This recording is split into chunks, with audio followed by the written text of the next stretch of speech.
Hello, and thanks for joining us on Public Conscience. This is the anti-corruption program produced by the Progressive Impact Organization for Community Development, PRIMOG. PRIMOG is a civil society organization with the mandate to promote good governance, participation, and accountability in Nigeria. My name is Okiri Agbonsuremi with Adaobi Obiabumo. Welcome to the program. On Public Conscience on Radio, we seek to evolve a corruption-free society through the amplification of corruption stories reported by our partner media organizations and drawing citizens and government's attention for democratic actions against it. We are supported by the MacArthur Foundation. A continuation of the Audit Auditor General Annual Examination of government's financial records, which we started last week.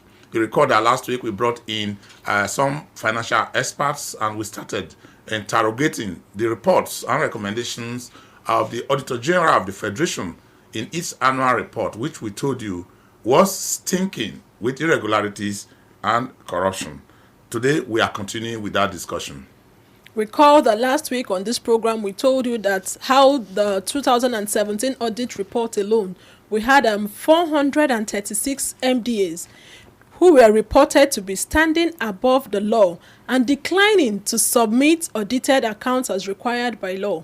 Some other agencies kept 20.68 billion naira to themselves without remitting to the Federation accounts.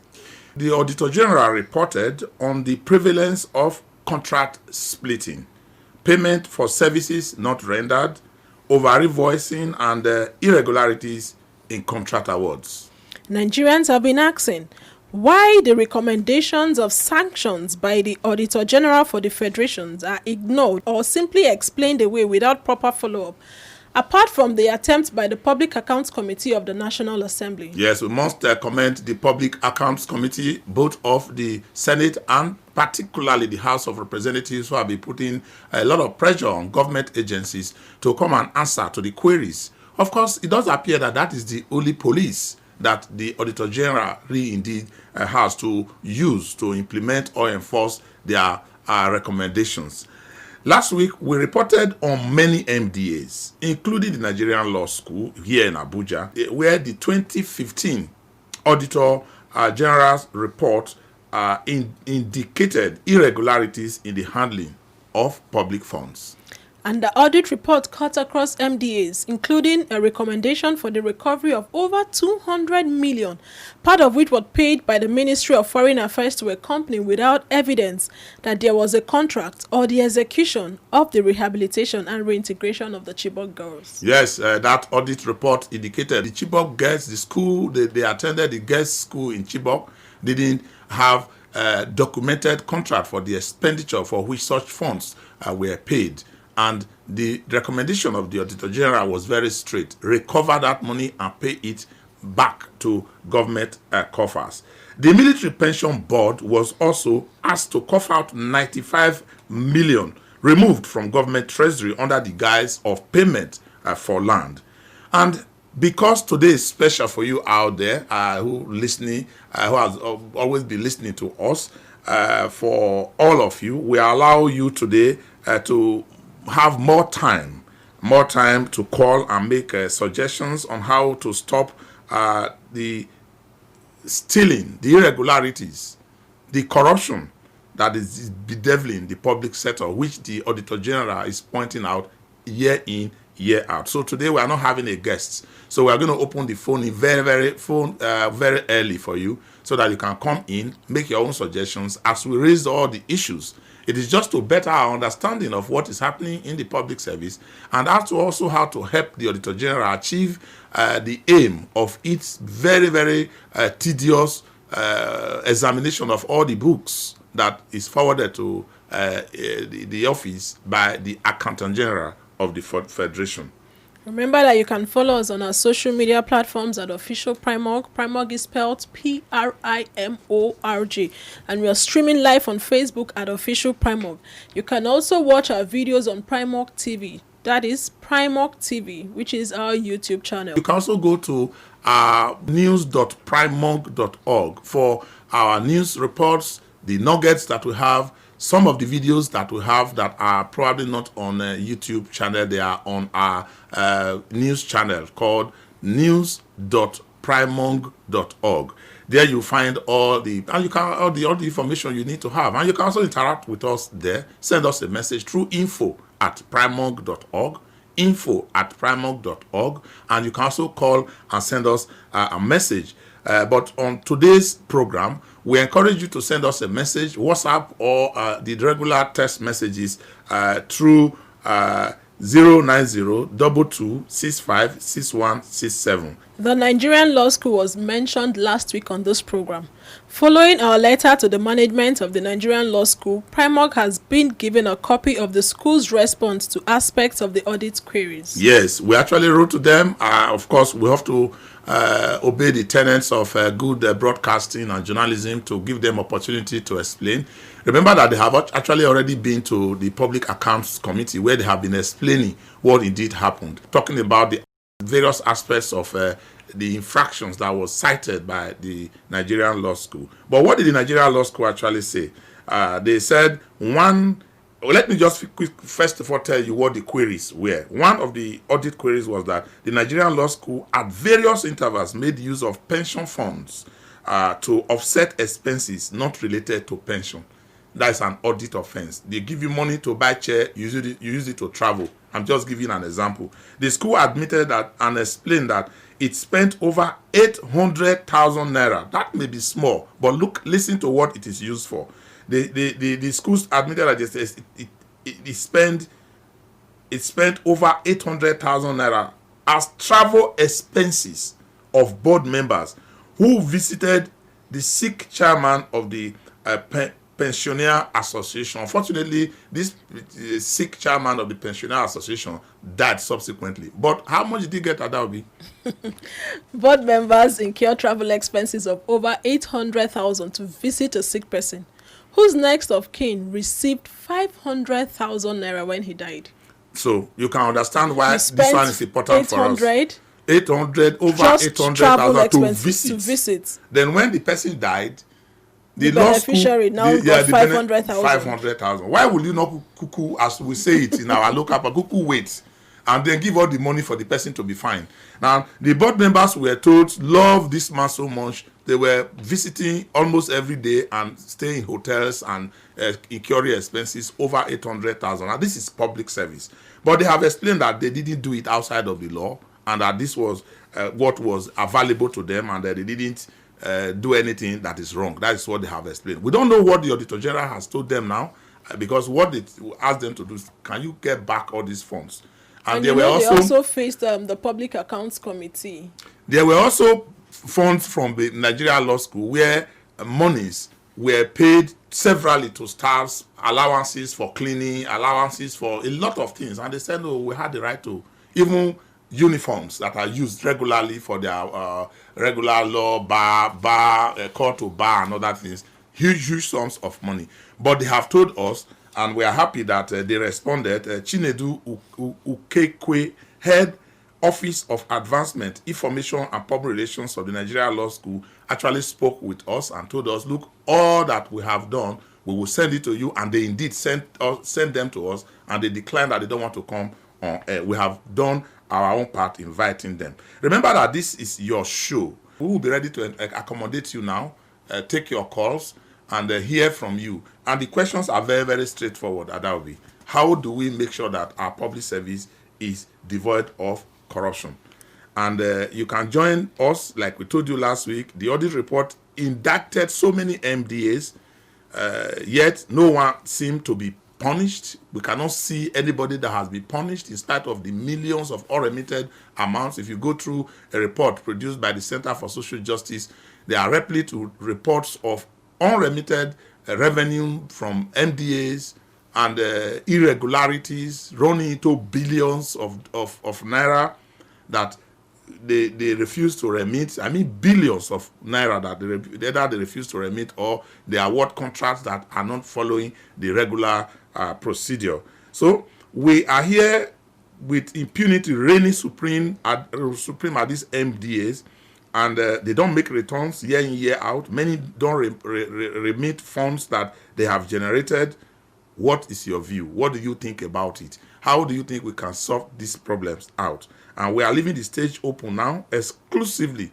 for you out there to tell us what you think. Well, what we need to go through is we'll just give you some snippets of what the reports that is actually that's based on 2017. This report. is snippets from the 2017 Federal Audit Report by the Center for Social Justice. It titled it "Harvest of Violations." What a title! On page 4, we have failure in revenue generation and remittances. 20.68 billion naira. Revenues not remitted to CRF by various MDAs. We have BPE, 7.5 billion naira. We have University of Uyo, University of Abuja, FUTO, there's SEC, there's NECO. Office of the Auditor General recommended that a proper strategy is needed to improve the oversight of revenue generating agencies should be advised and implemented. A timely reconciliation of all revenues accrued to the CRF should be done immediately to ensure that the funds meant for the government are remitted immediately. Adequate sanctions should be implemented against the heads of agencies failing to remit appropriately and in a timely manner. That's actually where the crux of the matter is. And I know those who are listening out there will say, after all this report, who is the police? Last week, we listened to our guest, Tokpe Fashua, who said the regret about the Auditor General report is that after all this beautiful report, there's no one to push it to get the recommendation to be implemented. Now, the Public Accounts Committee of both National Assembly will invite them. They will come and explain. Because they have the oversight function. Yeah, they will come and explain. And in most cases, the explanation ends there. And that is all. Just like what the law school did. Going through one of the queries issued by the Auditor General's reports, that number 3, the sum of 36,895,434 naira 10 kobo, representing 10% of consolidated salary, was at several times paid to staff as dressing allowances with no approval from the National Salaries, Income and Wages Commission. You are talking about the law school now? Yes. The monies were paid as dressing allowances? Yes, with no approval from NSI. They had a response. The Council of Legal Education traditionally has a dress code for its staff and students as part of its work ethics. In furtherance to this tradition, the Council approved a scheme and condition of service on March 10, 2009 that provides in part the payment of 10% dressing allowance to its staff. The payments were made into the individual bank account of staff and not a single person, as erroneously reported. Yeah, it was actually initially reported that all the monies were paid into a single. But then what they are saying is that they just merely explained that the monies were paid, but they didn't talk about the unauthorization of it. Because even if funds are approved and you have a budget, there has to be a line of approval before monies. And that's where the Auditor General had an issue. Was where this funds, they were silent in the explanation. Yeah, but they actually went further to say that they didn't need any approval from the Wages and Salaries Commission, that they can go all ahead and it is from the consolidated account and all those stories but it is just for the ordinary Nigerian to even understand what is actually happening. When you look at what is happening in these agencies, you want to ask, who is actually the police officer who makes sure that all things are? Do we have the system? Is the office of the Auditor General equipped to do the job well? What we also got is that office use obsolete methods and that the laws need to be improved upon so that they can need to be strengthened. And again, part of the question that were asked by the listener the other time is that why is it that the reports don't come until almost everybody who spent the money have retired? 2 years, 3 years. After they have shifted office, like the law school, the first defense they said was that corruption, the first defense the law school came out. It didn't happen during the time of this regime. We were not there when it happened, but we will take a look at what happened. So even if the infractions were wrong and you don't even have anybody to who will be arrested, they have gone. Does it mean that they cannot be called to answer queries? Who is going to do the calling? Who is going to do the calling? It will appear that those who have taken over are busy with their own, so they don't have time going back into. So the thing is, can we have the Auditor General to do the job very, very timely, so that we do not begin to have a situation where we have people who have left the office 4 or 5 years ago, the Auditor General, we're not as well as they are. This report starts from the Accountant General.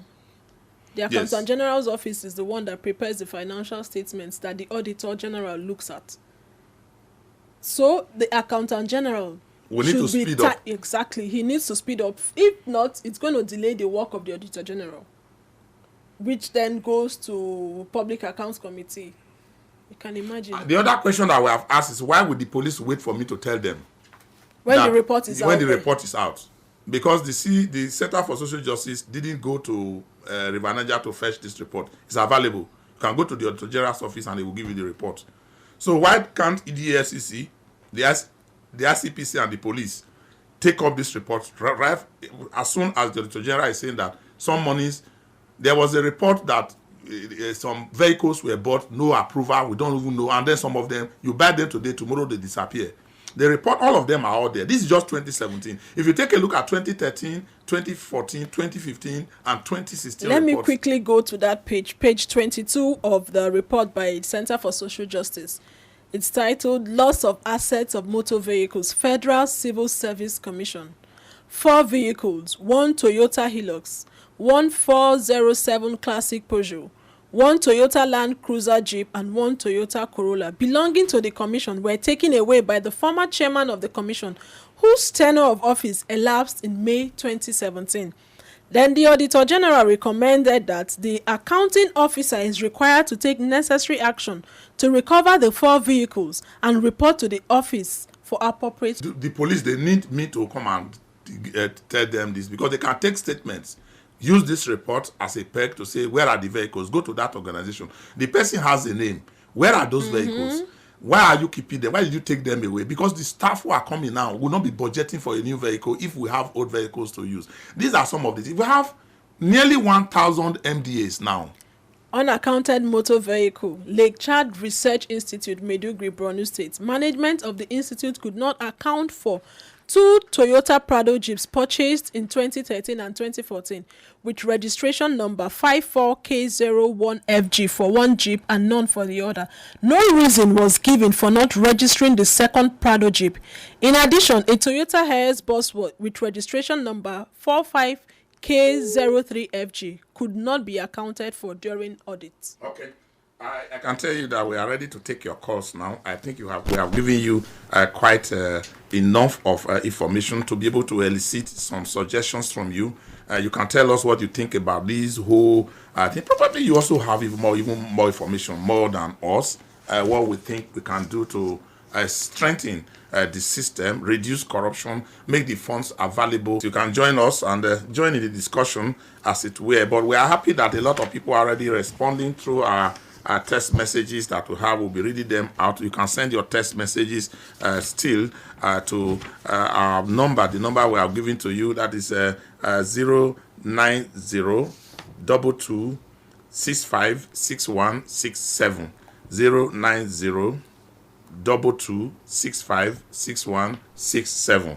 Even when you listen to our nuggets or wherever you are listening to us on radio, whether it's in Abuja or in Lagos, in Anambra State, in Delta State, in Kwara State, wherever this signal is getting to you, you can actually respond to us, send us a message, tell us what you think we can be done about some of these corruption issues we raise on this program. Tell us what you think, how you think the Auditor General's office can be assisted, the Public Accounts Committee, how can they work? And that will be one of the serious issues that we have also seen, is that it is not just MDAs, just not MDAs. The presidency is indicted. The National Assembly themselves, they are indicted in the various reports we have seen. We have seen offices that should actually be the policeman to help the Auditor General. They are actually indicted. You see even EFCC, the chairman, you saw what happened to him recently. The Auditor General will definitely ask questions when it gets to the year that we are having this report. We begin to ask questions. So it's a dicey one. And if we have an Auditor General that is working assiduously, getting these reports out, and what we are seeing is that even the presidency is indicted. Yes, What? they went to construct a barracks with so much money without saying anywhere. And the Auditor General said, where did you get this money to construct a barracks? Who approved it? Where did the money come from? And did the presidency respond? You can answer the question. You can answer the question. Of course, the Public Accounts Committee will invite them, and they probably would respond. But do we really need to get to where the Auditor General is actually crying every day, every year, into what should be and how it should be with the damning reports they are giving out? Does it not beckon on us as citizens to begin to help the government to also find out what the situation is like with regards to strengthening everywhere to reduce the corruption we are talking about? Everybody should be interested in this, because if you think it doesn't affect you, it does affect each and every one of us. Because if these ministries, agencies and departments don't remit monies that they generated, what then happens to the federation account? Is there money when the new budget year? How then will the government generate funds? The government needs money to execute its projects. So, taxes. At the end of the day, Nigerians will suffer. Revenue coming up. There are some revenue agencies that are, revenue generating agencies that generate revenue. But when they don't remit to the federation account? Yes, they don't remit, and the Auditor General has been shouting that they don't remit these monies. Hello. Thank you for joining us on the program. Thank you. My name is Francis. Yeah, thank you very much, Francis. Go ahead. Okay. The thing is that these agencies are being encouraged by those who are in power.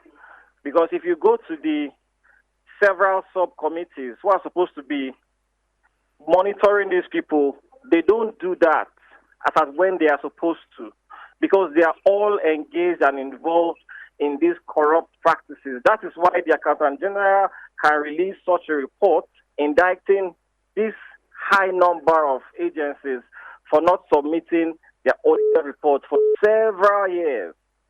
So I think it's as a result of both the subcommittees at the National Assembly level and also the accomplices at the Auditor General's office and all these other offices who are helping and making it possible for all these agencies to go ahead with such corrupt practices. That is my view. Thank you very much. And I think, hello. I think you have a point there. The committees in the National Assembly, he has said that they are not doing enough to. But I have been to the Public Accounts Committee hearing before, and the kind of questions and queries that they ask, the questions they ask. If you have nearly 1,000 MDAs, and almost half, because we have 300 in this 2017 report, you have particular infractions that are nearly 400 agencies are involved in them. So how do you go around it? Hello, your name and where you are calling from? My name is Adekunle. I'm calling from Gabi. Yeah, thank you so much, Adekunle. Go ahead. Yes, I think corruption has been institutional. Everybody, it's like if you're not a part of the corrupt system, you don't have a stay in the Nigerian politics, the government, right? And because you see people who have done corrupt things, they get re-elected, they get forcefully affected, even when they are against it. That's what we have been seeing over time. And I also want to add that for solution right now, that what we should do and the people first is to understand that if we continue this way, we will only plunge our country into the dark ages, if I'm allowed to say so. Because we have a president, a leader that said we are going to. All right, I don't think your line was not very clear, but the message you have sent is good, that if we do not take care of corruption, he's not the first plunging the country back. He's not the first person that will say if we don't kill corruption will kill us. That's a simple way to say it. So many people have said that already, that we need to do something about corruption, particularly in the public service. If we have people who have been elected to do their job, they should do it without really giving us pains. Hello. Without giving us pains. Hello. Hello. Yeah, thank you for joining us. Your name and where you are calling from, sir? Yes, this is James from Asokoro. Thank you so much, Jones. Yes, it's a very interesting conversation you are discussing. The fact that some monies have been audited and the Accountant General has audited his report and some monies not being remitted. The question is that what happens to that kind of report? Because this is the first time we will have a situation where reports are being released. Who are those following up on those reports? And then what will be the outcome for Nigerians that are waiting for due diligence to be done in carrying out those reports? So I don't know, is there a way that we begin to press on those agencies responsible to ensure that people actually get good feedback and the reports are not just being swept under the carpet? So that's what we're trying to do here. It's part of our job to put the pressure on everyone. But the Public Accounts Committee is supposed to do a job. I agree with you. The police, the EFCC. But what do you think what do you think citizens can do? I think the citizens should also be interested in knowing what happens, and they should also ensure that, of course, they put the pressure on all of the agencies to monitor them. And if they also have reports that also could be indicting, they should also submit the reports to the agencies themselves, like the EFCC and the security agencies. And like you always say, citizens have a role to play, and they should not be found lacking behind. Right, I agree with you totally. Our citizens are they even aware? Some people say the poverty is so much that citizens are afraid, and that nobody. Thank you so much for joining us on the program. We talked about citizens' awareness, which is what Public Conscience on Radio is doing. Enlightening the citizens. Ordinarily, when these reports are released, so many people don't even understand because the figures are much. When they see figures, they just run away. Which is why Center for Social Justice has come up with this publication. Breaking it down for all of us. On page 5, in fact, the figures are just so alarming, 20.68 billion, which was not remitted. If these monies are not remitted, we're in big trouble. Yeah, this is 2017, so it's not just every year. That is why Nigeria is the way it is. We also have unremitted loans and advances, totaling 4.14 billion naira. They take loans, they don't pay back. SEC has been indicted, Futo Owerri, ASCON, Plateau Subeb, NCCE, Federal University Lokoja, Foreign Affairs. Thank you for joining us. Your name and where you are calling from. Thank you for the wonderful job you and your team are doing. My name is Greg. Thank you so much, Greg. Go ahead. All right. Now, my question is, when you come up with came up and told us about all of these revelations as they have to do with the Auditor General's office and lots of MDs not submitting their reports, there's a question that comes to mind. I think I should ask you because you have wealth of experience. Is it that all of these things were set up so that the country will not work at all? Are you there? That's really what's on my mind. Was it that it was set up for the country not to work because you set up an office and you did not empower the office enough to be able to take action when people default? And you are very correct, Greg. We have 67 agencies. Since they were set up, they have never filed in any report. They just ignore the law. They don't even file any report to the office of the Accountant General, who will now forward it to the Auditor General. Then we have agencies, over nearly 400 of them. 436 agencies. So that is the challenge. I don't really know now. I think I wouldn't want to say they were set. I want to say they were set up so that we'll fail. But how do we make them to work? It's a very sad one, honestly. It's a very, very sad one. It's a very sad one. So now, let me ask you also, from your wealth of experience, what is the way forward? Where do we even start from? Okay, Greg, where do we start from? That's why we are here. That's why we are debating it. We want. We're not laughing, but I mean, it is our country, and it's a. Oh yeah, thank you for the wonderful job you and your team are doing. Thank you so much. Thank you so Don't much. give up, Greg. Don't give up. We are not giving up. As bad as the situation is, We are not giving up. That's why we are working with the support of the MacArthur Foundation to bring this program out. We amplify it in so many radio stations across Nigeria and getting the citizens and the government to take action. These indictments are not primary indictments. They are indictments coming from a government agency and relating to government agencies themselves. Somebody has said the president should stand up. We should stand up and do his job, because you cannot be running a government where MDAs flout laws and with impunity they don't do And anything. everybody's quiet. And that everybody's, like Greg said, what do we do? How? We just give up, because some of us are not empowered to do arrests. We cannot do more than what we are doing now, other than to bring it to the fore and say this is what is happening. Democracy is about participation. Everybody working together to ensure, yes, getting involved. So what do you do when an agency who saddle their paid salaries, they are budgeted for, the office of the Accountant General and the Auditor General, they are saddled with responsibility to make sure that monies are spent adequately and well. If they come up with their report and nobody listens to them, what do? Let's take this call. Hello. Hello. Thanks for joining us. Your name and where you are calling from? My name is Joyce. I'm calling from Karu. Thank you so much, Joyce. Go ahead. Okay. So I'm wondering why a lot of these MDs have not been sanctioned. I'm wondering why government seems to keep quiet about a lot of things. Just recently, I was reading about money that FCTA disbursed last year, 197 for projects that were to be done in communities in about 24 communities or thereabouts. And a lot of these monies are not accounted for. So it's really a sad situation that corruption is really not dealt with in Nigeria. We take a lot of things for granted in Nigeria, and people are suffering for it, especially in this COVID period.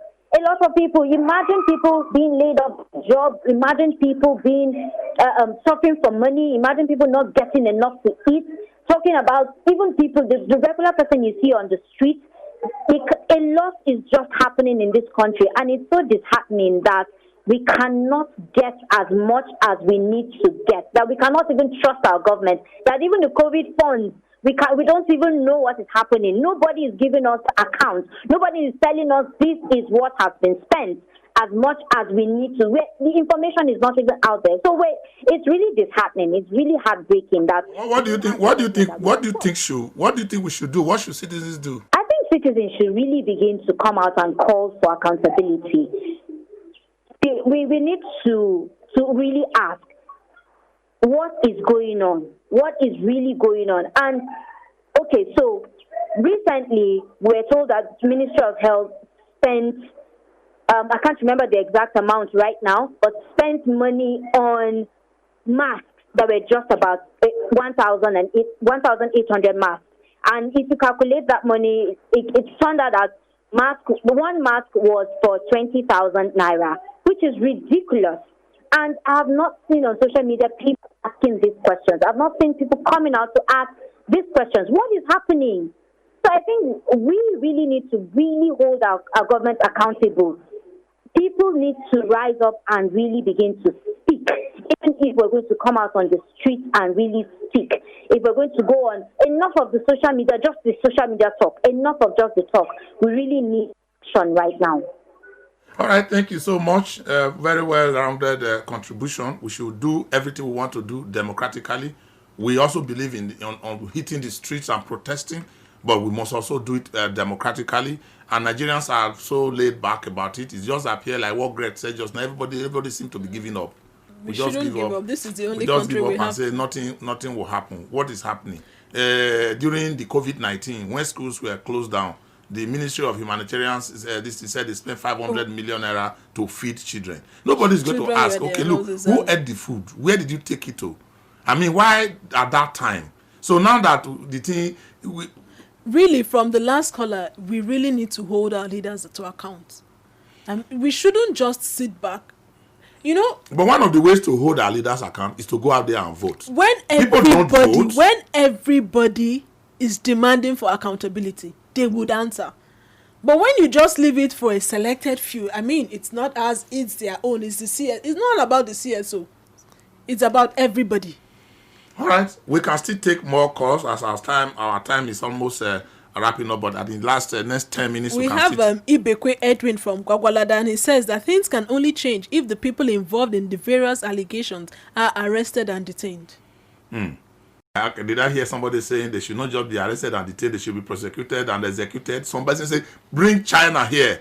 Anybody who steals money, let us amend our law so that the Chinese government here go back to the days of get the kind of colonialism. China law that we are saying no. There are democratic ways. These laws can be strengthened.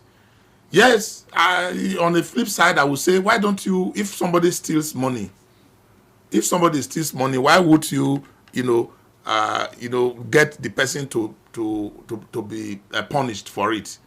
If somebody steals money adequately, is it because the punishment is not enough? But when one person is punished, I believe it's going to deter the others. But if people are continuously neglected or not punished, it's not sending any signal to the other parties. So I believe they should really be punished. Hello. Your name and where you're calling from? Okay, my name is Onwe Williams Uchetuku. I'm calling from MacArthur precisely. Okay, go ahead, sir. For me, it will be very difficult to hold Nigerian leaders accountable because our corruption did not start today.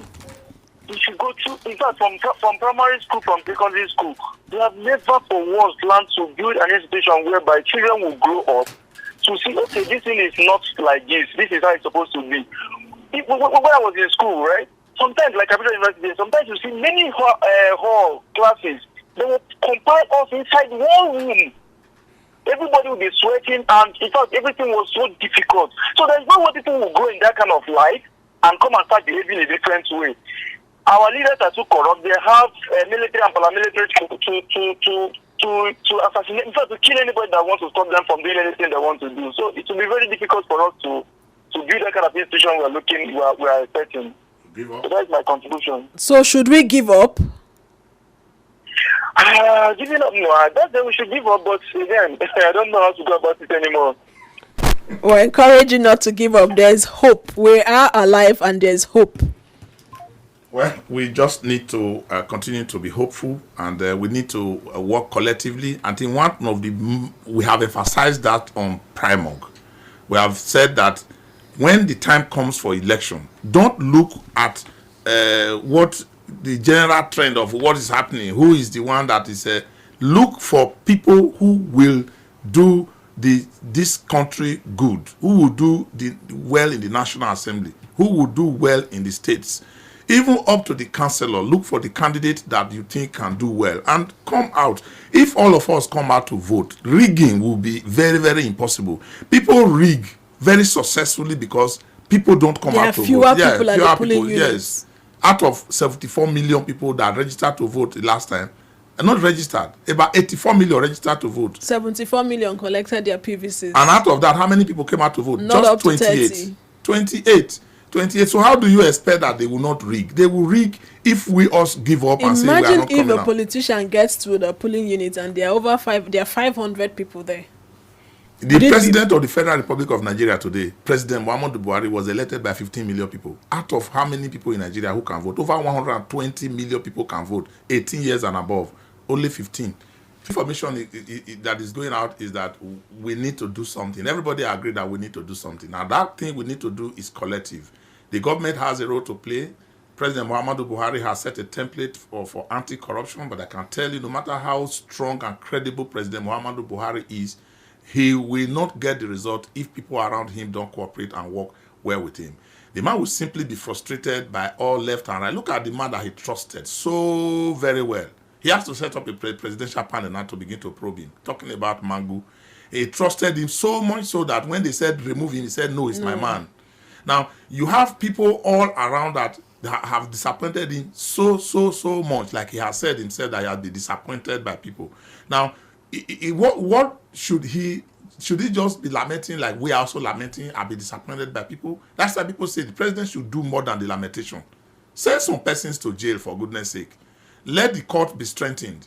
If need be, out of the court that we have now, tell the CGN to set up a special anti-corruption court. We don't need to set up any court with paraphernalia, but from within them, designate and say, this judge, this judge, this judge, this judge, they will try corruption so that it will be fast corruption cases. And then you take them there, within a very short time, they are found guilty. Not the one that you are trying, a governor. 8 years, over 8 years. What is 8 years? A governor that left office in 2007. Some of them are still undergoing trial. They have not concluded their trial. Meanwhile, the person might just be a senator. Yes, they actually go. Dariye was a senator. He was a governor. He was accused. He won election, came to the Senate, and he actually came to the Senate to sit down, enjoy all before he was found guilty. So these are some of the things that we see. So we need to have a concerted effort. Primorg is not calling for the kind of revolution that many people will say happened in Latin America, where we are calling for a revolution of our mind, democratic revolution. We have actually even narrowed it down that the President of the Federal Republic of Nigeria should lead the revolution. Okay, I think that is about all that we can take on the program today. We probably will need to end it up. Next week when we come back, we'll be wrapping up on this discussion on the aspect of the Auditor General report. And you know who we are bringing in on the program?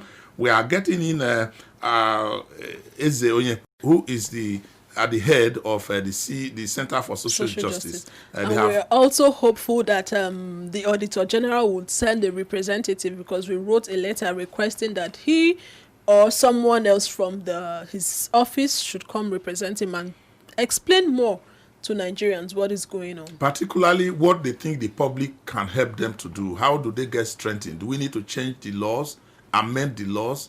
What do they need more manpower? The Auditor General will do us well to send a representative here. We have written to them. We don't have any reason why they will not come. Their reports are the ones we're actually amplifying here. Following a report that was done by the Cable. The Cable actually did the report on the law school. That was where we had a window into this Auditor General's report. And in amplifying it and telling people more about it, we believe everybody will take their own time to do their own part. And next week when we come back, we will have the Center for Social Justice that actually broke down this report. They will tell us more about the years that we have not reported. I think by then we should look at 2018-2019 reports. We want to encourage you to please visit the news page of our website, news.primorg.org. That is news.primorg.org for all the details of our reports and interviews, and also visit our website, primorg.org, to get all the information about Primorg. Public Conscience is supported by the John T. and Catherine D. MacArthur Foundation, committed to building a more just, verdant, and peaceful world. Get more information about the MacArthur Foundation through their website at macfound.org. Join us again next week for another interesting episode of Public Conscience on radio. And remember to follow us on our Twitter handle, Facebook, and Instagram at Official Primorg. Many thanks to you out there. I am Adaobi Obiabumo. And don't fail to send us a message, info@primorg.org, and you can also reach us directly through our phone 09022656167, and then we will be able to reach you to get out the information you have for us through the phone or through the email that you can send to us. The number to call if you have to reach us or send us a message, we have always brought that out. Adobe, you want to take that number again? 0902-265-6167. Remember that Primorg is spelled Primorg. So if you are locating us on the internet, just type on Primorg on Google, you will get us. And if you go to our page on YouTube, Primorg TV, and all our social media handles are at Official Primorg. Go to our Twitter handle, join us, follow us, and like our videos and our nuggets. We'll indeed be happy to be your partner in this anti-corruption enterprise. My name is Okiri Agbonsuremi.